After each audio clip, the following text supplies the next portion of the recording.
49, 50, 51, 52। জান sir. Join জবান জবান সেক্টর 5 এর যুদ্ধ শুরু হয়ে গেছে, তুমি তাড়াতাড়ি তোমার টিমকে নিয়ে পৌঁছাও। Okay sir. Shiva, yes sir. তোমার জন্য একটা মিশন আছে। সেক্টর 5 এ কিছু আতঙ্কবাদী ঢুকে পড়েছে, তুমি গিয়ে ওদেরকে মেরে আসো।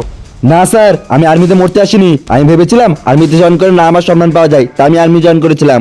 তোমরা এখনকার ইয়াং জেনারেশন ছেলেপেলে আর্মিকে কি মনে করো? আর্মি নাম কামানোর জন্য? আর্মি নাম কামানোর জন্য হয় না, আর্মি দেশের সেবা করার জন্য হয়। চলো আমি তোমায় দেখাচ্ছি আর্মি কাকে বলে।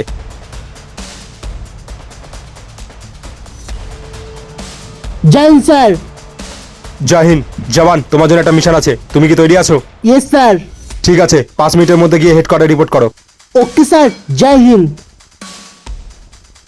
ওর কিন্তু ক্যান্সার হয়েছে। তাহলে স্যার স্যার বর্ডারে কেন? কারণ ও শেষ ইচ্ছে, ও যখন মরবে নিজের দেশের জন্য মরবে, নাকি হসপিটালের বেডে, আর ও যখন বাড়ি যাবে পতাকায় জড়িয়ে, নাকি সাদা কাপড়ে। সরি স্যার, আমি আমার ভুল বুঝতে পেরেছি। ইটস ওকে জওয়ান, এই যে এটা তুমি বুঝতে পেরেছো, এটা বোঝানোর জন্য আমি তোমাকে এখানে নিয়ে এসেছিলাম।